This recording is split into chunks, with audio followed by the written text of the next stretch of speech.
What is up, my Lorcana Goons, and welcome back to the Lorcana Goons channel. My name is Kevin, we're joined with Zach Stone, and it is officially the World Championship weekend where we get to finally crown our very first Lorcana World Championship. What is up, my Lorcana Goons? You're watching the Lorcana Goons Friday Market Watch, where we go over Lorcana meta trends, card prices, and some news. This weekend, Zach, we finally get to see a Lorcana World Champion be crowned. June 28th and 29th, that's Saturday and Sunday. We get to watch the live stream on Twitch. Super excited. We're going to go over some cards that we think we're going to see in the weekend stream, some cards that we think are slept on, especially because we're going to see some of these top players of the world, showcase their spice of the Range of Far format, right? Yes, guys, it is finally time to watch the 28 players battle it out to who can win that one-of-one world champion Mickey.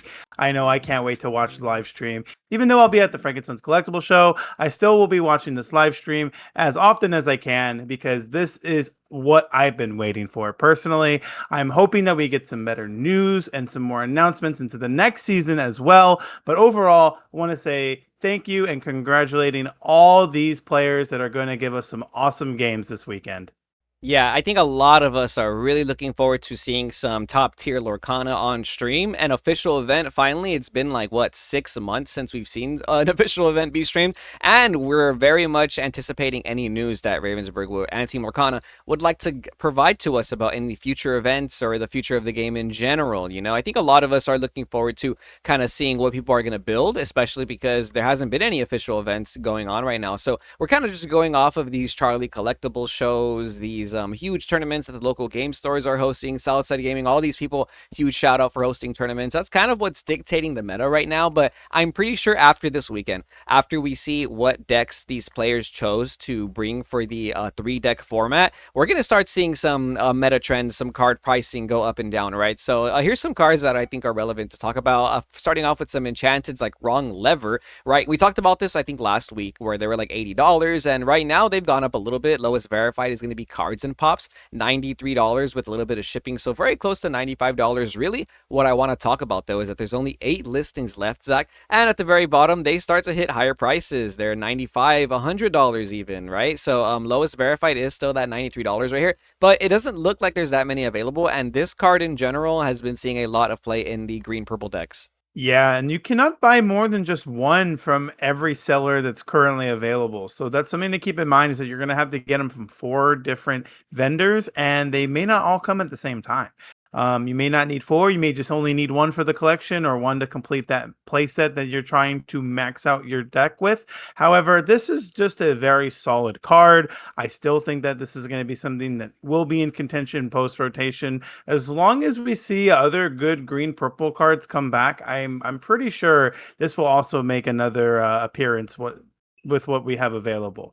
But overall, still a nice price for the card. I think $95 is perfect. I know I got rid of one not too long ago, and this is it's still floating at around the price that I got rid of it for. So it's good to see that it's maintaining its value. Next up, we have another Enchanted, Tinkerbell the Giant Fairy. Today, lowest verified is going to be sitting at around $280 with about $4 shipping. But that's going to be by Game Nut Topeka over here. Shout out you guys. Some light blades before it though, but they're still around $280. This is pretty nice to see, especially when they were selling for closer to around $250, $260. The market price is still $260, but most recent sales are going to be around that $260 area. So maybe you can still find it for $260 in person, but online, you're going to have to pay around $280 for your Tinkerbell Giant Fairy. Not quite $300 yet, but this is a card that we know for sure is surviving the rotation. We're going to be able to play Tinkerbell Giant Fairy for formats to come, and I think it's a pretty safe bet if you want to have an Enchanted rarity deck and you have Tinkerbell in that deck. You know,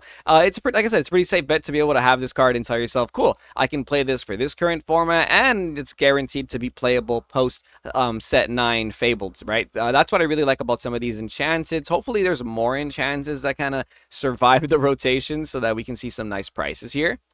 And this isn't really an enchanted one, but I do want to talk about the Ago Out of Reach from set 8. This is a promo card, though, that you received if you're a gold member for the D23 club. And yeah, it's selling for $55 today. Not too shabby. The market price was $80, so they were selling possibly for a little bit more. You can see some recent sales for around 65, 70, but most recent sale is $54. So these are actually falling in price. Maybe you can find them for around 50 bucks if you didn't acquire yours yet. And this is a free promo gift that you got in the mail, I believe, from when they gave you your stuff for this year's D23 packaging. So that's kind of neat. They're still giving away free D23 promo cards every time you join the D23 stuff. But let's go ahead and start talking about some meta staples, Zach. Tamatoa happy as a clam today. Look at this price just jumping back up from less than $35 was the market price in early June, and now we're about 2 weeks in, and lowest verified is sitting at $40 by VSTCG. Shout out you guys. So if you guys picked up your Tamatoas for less than 40 bucks, I think you're chilling, but right now they're going to be a little bit more than 40. Cold foils are not that much more expensive though. 43, 48 right here, shipping included. Disney TCG lover, shout out you guys. And then Phantasm Gaming, $45 for a cold foil Tamatoa. Yeah, this cold foil is not too much more than the non-foil version of this card. And you do have to remember, everyone, that is because there's an enchanted rare of the Tamatoa. So it's not the highest max rarity. However, it's good to see that it's relatively, close in price, and it's not much more to get a cold foil if you are looking to be in that market. I know some people actually, like, it came up to me and they're like, hey, how much to upgrade and swap? I'm like, it is probably not worth it for you to do this here. I couldn't just do the swap and take like $5 on top. It's not necessarily worth it for me because Tamatoas are still a very good card. I think that just the cold foils are probably going to go up a little bit more if I honestly feel so myself, but it's still an important card and it's not getting rotated out. Yeah, I'm not going to be surprised when we see a bunch of Tamatoa use this weekend. Whether you're playing Sapphire Ruby, Sapphire Amethyst, or maybe even Sapphire Emerald, I think Tamatoa is going to be making appearances in a lot of these top tier decks, alongside maybe some other cards like Maleficent Monsters Dragon. This card, though, for sure falling in price, man. This card is also surviving the rotation. We have a confirmation that we're getting Maleficent Monsters Dragon as the Fabled Set 9 Store Championship promo, if I'm not mistaken, and that pretty much lets us know that we're going to be able to play the Maleficent Monsters Dragon for the upcoming formats. But this card's still super cheap, dude. Only selling for around $5 to $6. Lowest verified is going to be $5.52 here by Atomic Gaming. Then Core TCG, shout out you guys, has it for $6.99. So anywhere from $5 to $7 for your Maleficent Monsters Dragons. These have been coming down in price alongside Namari, Single-Minded Rival. This is one of the newer legendaries from the set. This was probably one of the more expensive legendaries from the set, selling for more than $20 for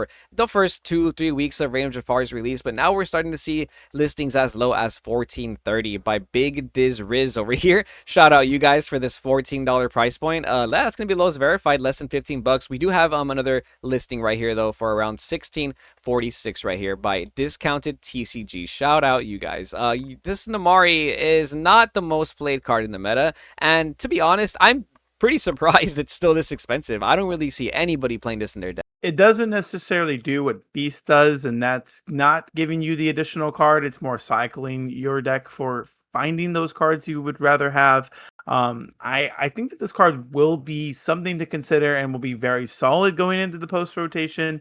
I do think like cantripping, or basically being able to just draw a card and discard a card just to filter and cycle out your deck, does become more prevalent, I think, when you have more of a limited or smaller card pool. You are trying to find like the better cards and get through the weaker end of the deck. But this is still not a bad price if you guys have been looking to pick up some. I think cold foils are just under $30 too, so it's not a bad time to pick up some Navaris if you have been looking to complete your play sets. I think that this card does have a potential to go up. We were seeing prices as high as $18 last week, so we're seeing it kind of settle down now. And cold foils are $26.25. Hometown Gaming's got you there for 2 copies. And the next one is Health Points TCG. Shout outs to you. That's a store in California at 2707. So yeah, not a bad price, honestly, and not a bad card. What do we have next on the chopping board? All right, and it's the Return of Hercules. I love this card. I think that this card is very good. It's reminiscent to what a lot of other people can compare it to, but I honestly think that this card is a little bit better than that Hades double dealer. Even though that you're having to set up a little bit more, I think this being just a one card action for you to play and drop like your big bomb, like the giant mouse Mickey, if that's what you're choosing to run this with. I still think that this card has a lot of potential, and we're seeing the price point go up more of a recently. And look at this, guys, $8 and $1.25 shipping. If you want to get it from a verified seller, you're paying closer to $10. And cold foils are about the same price. Remember, this does have an enchanted rare, so your cold foils and your normal copies, they're going to be closer to the same. But I think our enchanteds are a lot more than this. But look at that, literally the same price. I would just buy cold foils. I don't think you would Actually, not buy yeah, cold foils. actually the Yeah, same price. just Wow. just just buy cold foils, guys. If you don't have them already, go ahead and get these right now because they are not Mm, going to last long. I promise you. If you're watching this like on Saturday or on Sunday, you might have missed your chance. So yeah. if you're here on Friday, get these cards because you never know how long they last. Interesting. Yeah, this card was selling for less than $5, and now very getting close to $10. I wonder if it's just for like that giant Mickey Mouse combo, which is a decent combo. I've lost to it like once or twice, but I would like to think that Return of Hercules ends up being a much better card in the future. You know, we'll see what happens to the Lorcana meta, especially once again post rotation. Doc Bold Knight. These are some cards that I think are really, really undervalued right now. Like cards that I think are pretty cheap. Doc Bold Knight lets you draw two cards by discarding your hand. This card was selling for almost $20. It was as high as 15 and between 15 $20. And today, lowest verified is 605 by selling trading cards. Shout out you guys for these low prices. Cold foil docs are sitting at $15 now. They used to be 30, Zach Stone. Now they're at 15. And I think Doc is like such a relevant card right now, especially Elastic has them for 14.71. I do feel like a lot of people are just taking a somewhat of a break from Lorcana though. I'll be real with you, especially like the very like hardcore like regional traveling card gamers. There's no events to travel to, so I understand why a lot of them have kind of offloaded their Lorcana cards and whatnot. Again, tomorrow World Tournament. Can't wait to see what they announce. I would love to see these prices reflect the fact that there's actual events happening, right? Elsa Fitzspirit, lowest verified today, going to be around $5, $4.50 by Khan's Kingdom. Then Refined Gaming LLC has them for $6 with shipping included for your non-foil Elsa Fitzspirits. And cold foils usually are very close to the same price, especially because they come in the starter deck, so they're widely available. $6.24 right here for a cold foil Traders of the Lost Ark. I think that's a really good price though. $6 for a cold foil, $6 for a non-foil. Traders has three of them right here. That's pretty broken. That's them deals right there. And this card's been going up a little bit. I feel like evases are very popular right now, and Elsa just doesn't seem to like leave the meta. Yeah, Blurple's very strong as a color pair, and I think a lot of people have to kind of build or play around Blurple in some way, shape, or form. And that's just a card that you even can't play around. Like it's going to turn your character sideways. It's going to be able to get rid of it.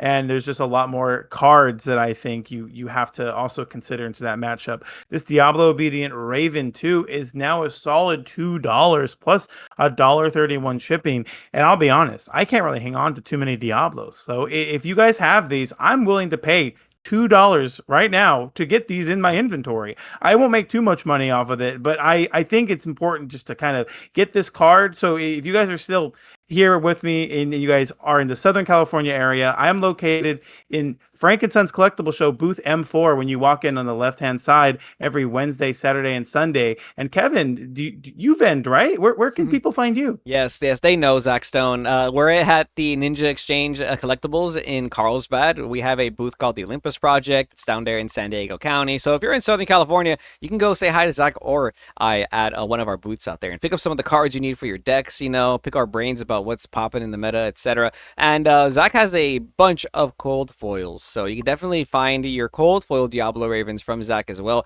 And they've been coming down in price. They used to be around $10, and now you can find them for around $8 up. Actually, there's only two listings for less than $10 because right here, GNC Paradise, they already have them for $9.89. So cold foil Diablo around $10 each. I mean, you can like we said though, you can find them at Zach's booth. You can probably find some of them at my booth too.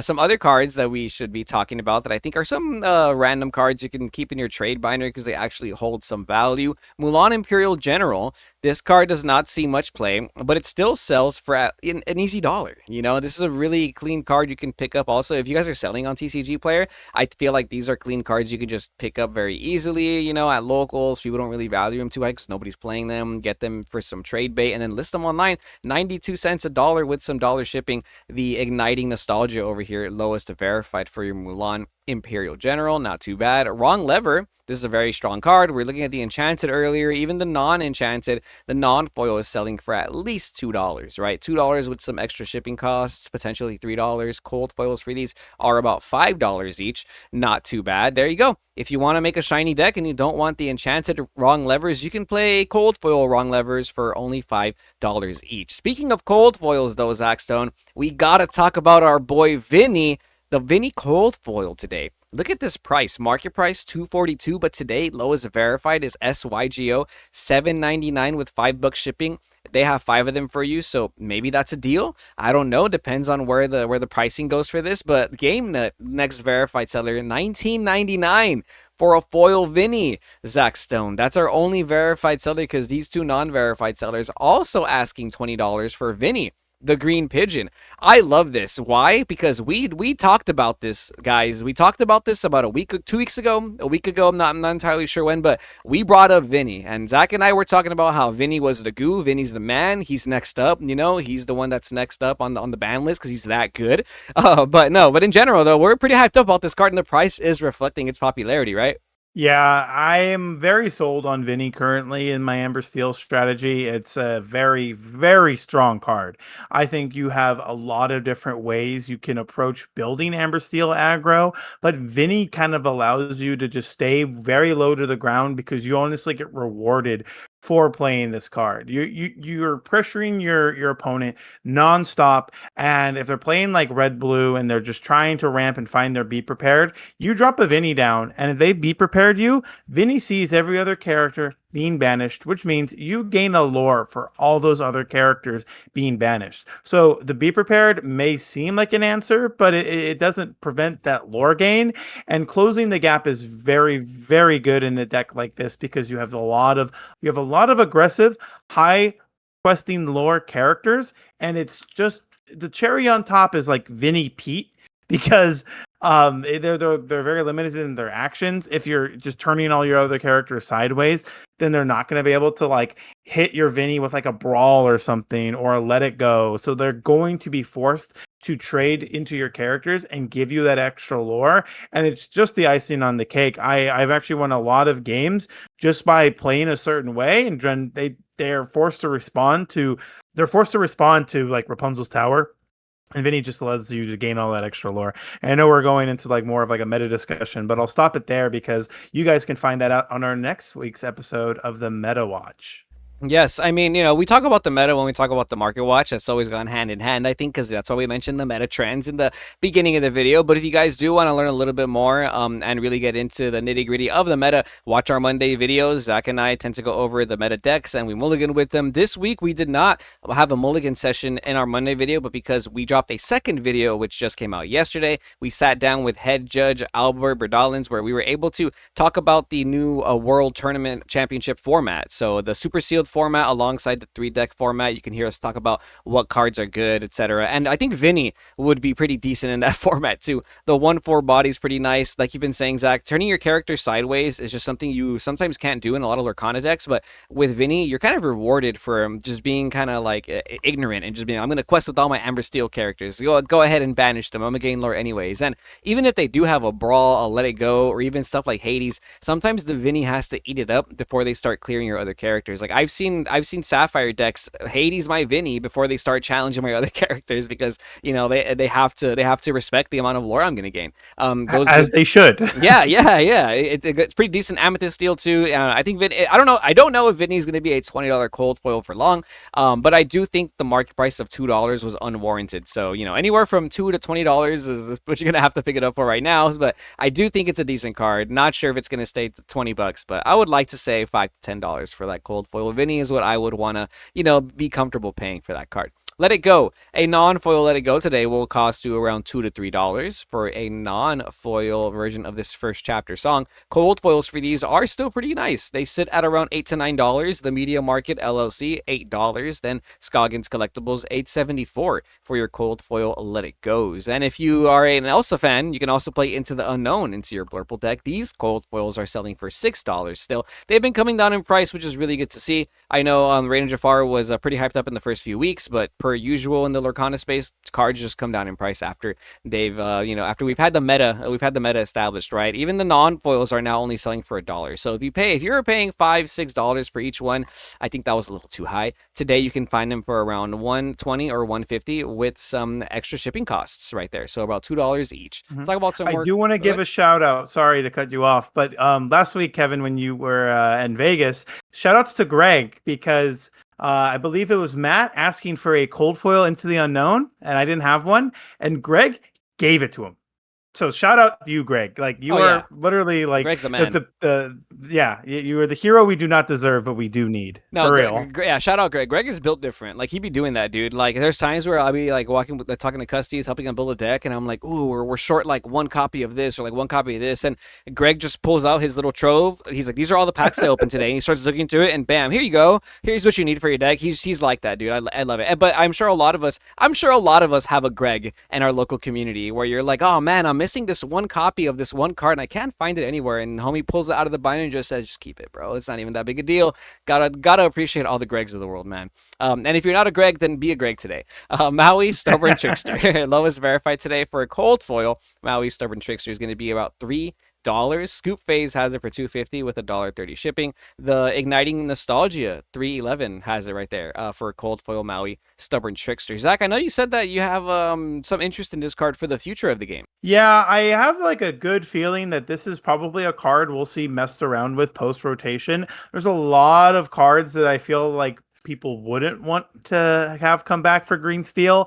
And if this is more of the approach, like it's just going to be more of like a mid-range, like kind of like reliant on more or less abilities that happen when they're banished strategy. I think this is a card that you definitely have to respect. Remember, you're putting damage counters on characters. You're not dealing 2 damage to them. So you do get by the resist mechanic there. But there's a world where like you're playing against like a heavy item deck or even a heavy location deck. And then you just drop this Maui and it's something that they just have to ignore, but they can't because it does quest for 3. I just like this card, and I think it can go somewhere in the future. But right now, it's probably going to take a step back. We do need to see what is going to be coming back into the rotation because if Green Steel gets a lot of its bombs that we're used to seeing right now, then yeah, it won't see any play. This Dapper Rascal Tramp Cold Foils is also sitting around the same price. I remember this card was the talk of the town when we first had it revealed during the Reign of Jafar reveal season. And it doesn't see much play. A matter of fact, Chernodog isn't seeing much play at all. What happened? It was hyped up to the T, and we saw, cards and reactions to that, but it's not doing anything. Kevin, do you have any explanation? Because I don't. I think it's Rhino. I think the Rhino meta is very real.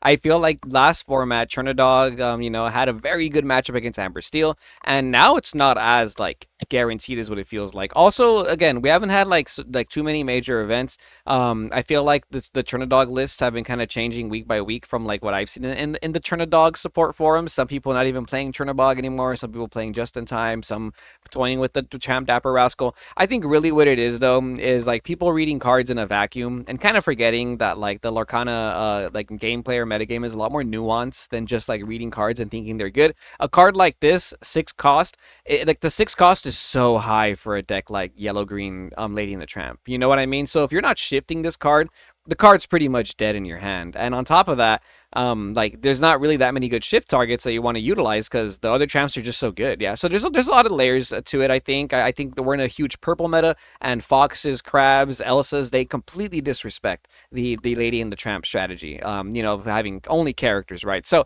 again, post rotation, I think a lot of cards are looked at differently. It just seems like right now, a lot of these strategies lose out to some of the earlier game strategies of like set 2, Rise of the Floodborn. I'm gonna fox your characters down, which is kind of crazy. Let's talk about Beyond the Horizon, though. These cold foils just tumbling down in price today. Lowest verified is Force 26 by Hometown Gaming, and then Cupcakes Cakery, Card Cakery, Cardackery, Cupcakes Cardackery. Ooh, that's a tough one. 511 right there.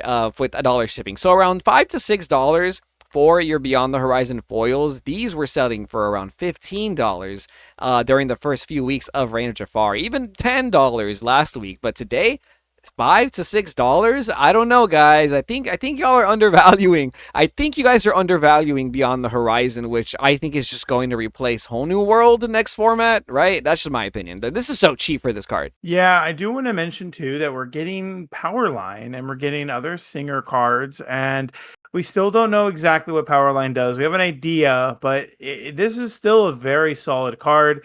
You are able to choose the players that are going to have to discard their hand and draw three. You can be the sole beneficiary from it and just have no cards and draw three while getting rid of your opponent's like 8 card size hand and reduce it down to three. You can even just choose one of you guys. Like, let's just say your opponent and yourself are both out of cards and you don't want to give them anything and you could just choose yourself.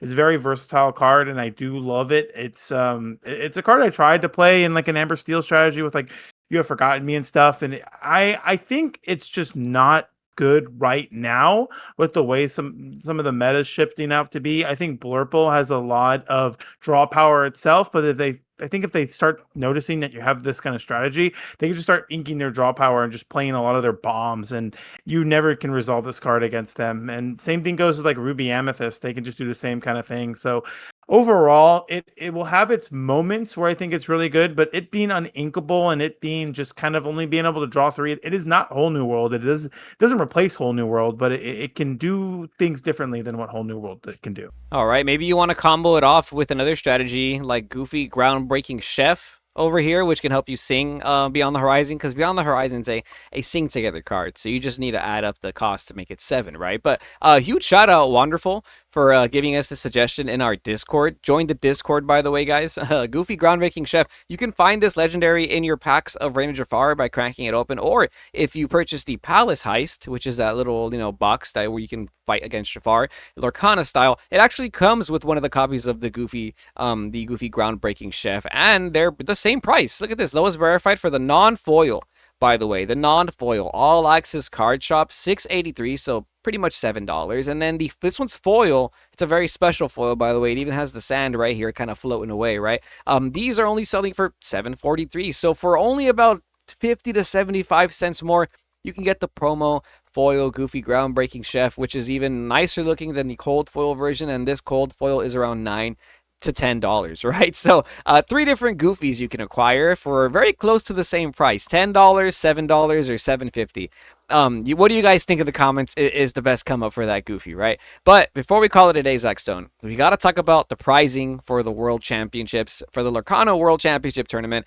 These players, they're going to be playing for some crazy pricing, including a 1-of-1 world champion Mickey, which obviously we don't know what it looks like yet outside of this picture. We'll see it eventually, but aside from that, they're also going to be winning some other cool stuff, right? Yes, so these are the prizes that you're going to be able to earn, and again, these are for the world competitors. So if you are not, unfortunately, a world competitor listening to this, you guys can watch them earn these Cinderella Stout Hearted, not the non-foil version. It is the hollow foil version that you were able to earn during the DLC challenge season. This is earned with 1 win between both formats, Super Sealed and Triple Deck. And with 2 wins, they get to earn themselves the hollow foil version of the Rapunzel. Yes, again, from the challenge season that we saw earlier. This is one that Kevin earned twice, I believe. Yeah, you won 2 of these, right, Kevin? I did, yeah. No, wait, yeah, I did. You won, yeah. I know Atlanta you had one, and I think Fort Worth you had one as well. So yeah, these are hollow foil versions. Now we are on TCG Player, and there are some prices and listings available. Keep in mind, none have sold on TCG Player. I don't believe any have sold hollow foil. Oh well, I'm wrong about the Rapunzel. There has been some sold in May, none sold recently, and they were sold for around $3,000, 3,500. Was the highest point. No sales data, I think, on the Cindy and then for 3 wins. So if a player earns 3 wins into this format, they're gonna get the holofoil Cusco that was earned during the Continental season, not the non-foil version. Again, the holofoil version. So there was only a certain amount that were given out. I think it was like 32, but now we're gonna have an increase. I don't know how many players can mathematically get 3 wins. I think some unfortunate based off Swiss variants, you may not earn enough wins to obtain this, but a decent amount of these will be given out this weekend to the world's competitors. And if they were able to get 4 wins between both the formats, they earn themselves the holofoil Baymax. This is also given out during the continental season to the top 8 between both. That means there's only 16 about right now, and there's going to be more. But again, I don't know the math because it's only 4 wins. We don't have the listing for the 5th win because that is another holofoil version of the whole new world that they're already getting just by being an entrant. So I think they can earn up to like 3 of those, if I'm not mistaken, based on like the breakdown of the pricing, and that's a lot of holofoil promo whole new worlds. And I'm curious to see somebody build like the Max Rarity Amber Steel deck that we're talking about with like challenge foil everything, because That'd be you can go crazy. crazy Challenge with spoil that deck. Yeah, Cindy, you can. Cinderella, Rapunzel. Rapunzel. Yeah, you can go crazy. So remember, guys, this weekend is the World Championships. We've all been waiting for it. Kevin and I have been hopeful that we'll get the next season of DLC is also announced during this broadcast. So hopefully, Ravensburger, if you guys are tuning in, please have some good news for us this weekend. But overall, guys, make sure to watch it on twitch.tv/Disney Lorcana. And I don't know if they're going to have like a YouTube stream. I think there might be other content creators like co-casting this on their own platforms. So you guys can support whoever you'd like. But remember, guys, we're all here to watch the world competitors compete this weekend. Yeah, man, it's gonna be a crazy weekend. I'm so hyped for it. The pricing is actually just wild. Looking at those listing prices, some of them that actually have those confirmed sales, like you said, Zach Stone, there's very limited amounts of those prize cards. The Baymaxes were only given to, I believe it's top 8 per region, so 16 that were only available so far as we knew. Cusco's as well, I believe, were only given to top 32 of both regions. So as far as we knew, there were only 64 kind of running around, but now there's going to be a couple more. It's just crazy to me though that these are going to be exclusive prizes for these competitors. So if you're playing at the World Tournament and you happen to be watching the Lorcana Goons channel, good luck, especially to our homies that we know personally. You know who you are. Huge good luck to everybody who's representing your region, your city, or whatever. Even if you're just watching, man, enjoy yourself. Have a good weekend. Go to your local game stores, find some watch parties. We're going to be at Ninja Exchange. I'm going to take a TV over there and we're going to watch it over there. We're gonna while we're having our work day. Yeah. So it's gonna be a really good weekend, man. If you're just someone who loves the game, like for the love of the game, collecting, even if you're not someone who plays too much, like I recommend you tune in. I recommend you tune in to watch some top tier Lorcana. The first 3 rounds are gonna be interesting because it's that super sealed format. The last 4 rounds are gonna be super meta. But man, this is like our World Cup, it's like the World Series. We're gonna see the very first Lorcana World Champion, and I cannot wait. So until then, remember to stay tuned to Lorcana Goons. My name's Kevin. You're here with Zach Stone. We will see you Goons next time. Like, comment, subscribe. All that stuff supports the channel. Join our Discord so you can keep up with our conversations as well. And until then, we'll see you Goons next time.